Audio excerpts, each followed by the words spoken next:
Assalamualaikum warahmatullahi wabarakatuh. Kami dari kelompok 1 ingin mempresentasikan materi mengenai jaringan gabus atau yang disebut periderm pada tumbuhan. Kenalkan, nama saya Nabila Yunisyani Zahri dengan NIM akhir 176.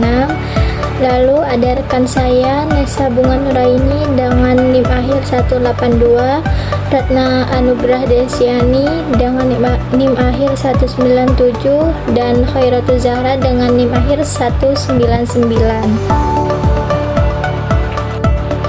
Yang pertama, saya akan menjelaskan mengenai pengertian jaringan gabus. Jaringan gabus adalah jaringan yang tersusun atas sel gabus yang berfungsi supaya jaringan lama yang berada di bawahnya tidak kehilangan air. Jaringan gabus biasanya terdapat pada tanaman dikotil. Jaringan gabus ini dibentuk oleh kambium gabus dan velogen yang letaknya di bawah epidermis. Kambium gabus atau velogen dalam pertumbuhannya akan mengarah pada bagian luar dan bagian dalam. Pertumbuhan keluar akan membentuk sel mati yang disebut velum, sedangkan pertumbuhan ke dalam akan membentuk bagian yang hidup disebut veloderm. Gambar ini menunjukkan jaringan gabus atau periderm pada batang tumbuhan, khususnya bagian velogen atau kambium gabus dan hasil aktivitasnya. Yang pertama yaitu kambium vaskuler, merupakan jaringan meristem sekunder yang menghasilkan xilem sekunder ke arah dalam dan phloem sekunder ke arah luar, sehingga batang semakin membesar. Yang kedua ada phloem sekunder, berfungsi untuk mengangkut hasil fotosintesis dari daun ke seluruh bagian tubuh tumbuhan. Lalu yang ketiga ada kambium gabus atau velogen, merupakan jaringan meristem lateral yang muncul di bagian luar phloem sekunder. Velogen membentuk dua jaringan baru, yaitu yang pertama ke arah luar yang membentuk gabus atau velum, yang kedua yaitu ke arah dalam yang membentuk veloderm. Lalu yang bagian yang keempat yaitu gabus atau velum, yaitu jaringan mati berdinding tebal dan mengandung suberin yang kedap air dan gas. Fungsinya melindungi bagian dalam batang dari kekeringan, gangguan mekanis, dan infeksi. Lalu yang kelima yaitu veloderm, merupakan jaringan hidup tersusun atas sel-sel parenkim, berperan membantu fotosintesis serta penyimpanan cadangan makanan. Lalu yang terakhir yaitu parenkim, jaringan dasar yang berfungsi sebagai tempat penyimpanan makanan dan juga mendukung metabolisme tumbuhan. Jadi, gambar ini memperlihatkan bagaimana batang tumbuhan yang semakin tua dan membesar akan mengganti epidermis dengan jaringan gabus atau periderm agar tetap terlindungi. Asal dan pembentukan jaringan gabus. Gabus terbentuk dari velogen atau core kambium yang muncul pada bagian korteks pada batang atau akar. Pembentukan dibagi menjadi dua, yaitu pembentukan ke arah luar dan pembentukan ke arah dalam.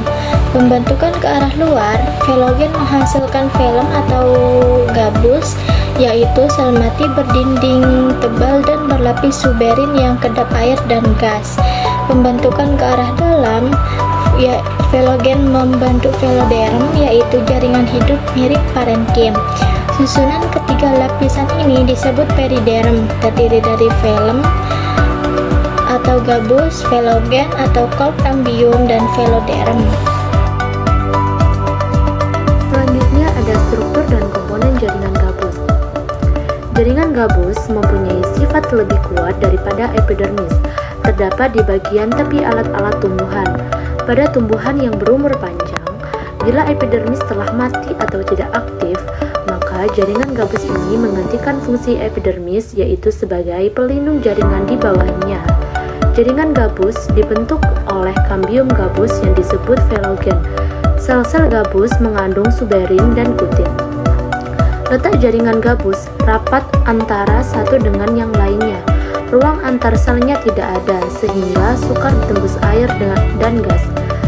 Dengan adanya celah-celah atau pori-pori pada lapisan gabus yang disebut lentisel, maka kesulitan itu dapat ditanggulangi karena air dan gas-gas bisa menerobos dan melaluinya. Jaringan gabus dibedakan menjadi 3. Yang pertama ada eksodermis. Jaringan gabus terdiri atas 3 bagian, yaitu gabus yang terdapat di bagian dalam dari tumbuhan, sehingga berfungsi sebagai pembatas antara jaringan-jaringan di dalam tumbuhan. Jaringan ini terletak di luar dan mengandung suberin pengganti epidermis. Yang kedua ada endodermis. Pada bagian endodermis yang masih muda, dinding selnya terdiri atas selulosa yang bersifat elastis. Sedangkan endodermis yang sudah tua atau dewasa, pada dinding selnya terjadi penebalan-penebalan berupa titik-titik atau pita dari zat kayu dan mengandung suberin, serta kutin yang disebut titik atau pita Kaspari. Dan yang terakhir ada periderm atau kulit gabus. Periderm dibagi menjadi 3 bagian, yaitu sebagai berikut. Yang pertama ada velogen atau kambium gabus. Velogen merupakan lapisan sel meristematis atau aktif membelah yang terletak di bawah epidermis. Sel-sel ini membelah ke arah luar menghasilkan film dan ke arah dalam menghasilkan velodrem. Aktivitas velogen menentukan tebalnya lapisan gabus. Selanjutnya yang nomor 2 ada film atau gabus. Lapisan sel terluar yang sudah menebal dinding selnya dengan suberin atau zat lilin mirip. Lalu sel menjadi mati membentuk lapisan kedap air dan pelindung terhadap fisik, patogen, dan kehilangan air.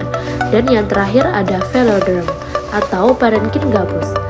Jaringan di dalam velogen tersusun dari sel parenkim hidup yang tipis dindingnya, umumnya berfungsi sebagai jaringan cadangan atau jaringan pendukung.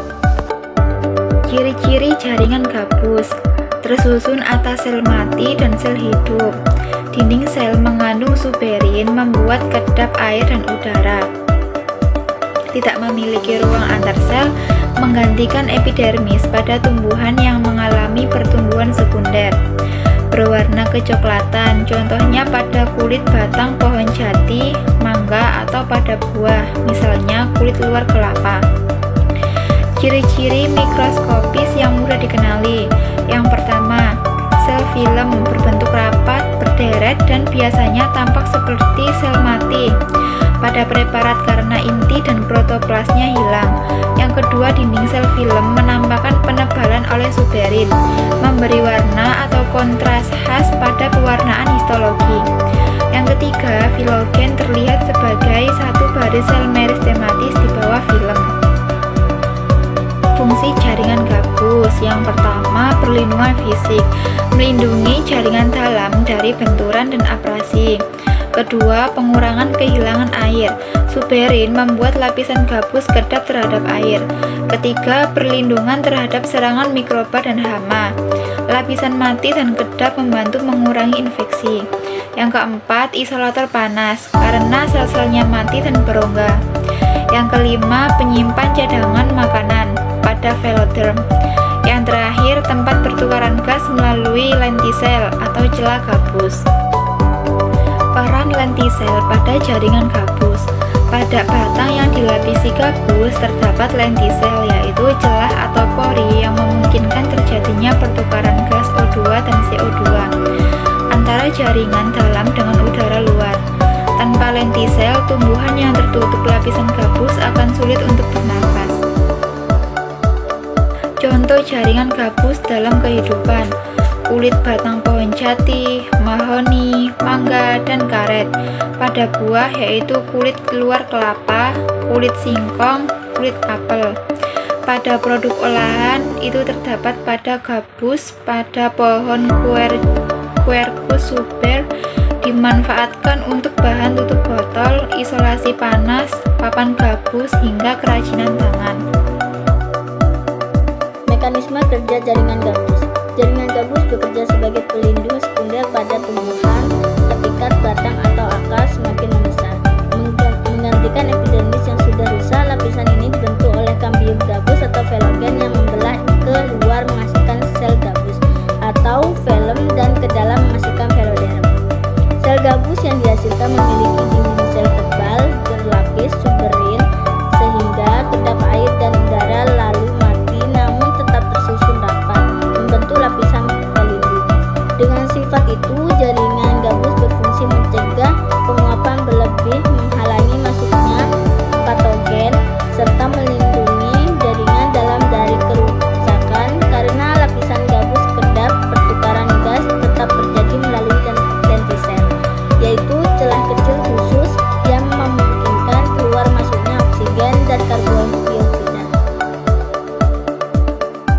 Kesimpulan, jaringan gabus merupakan jaringan yang tersusun dari sel-sel parenkim gabus.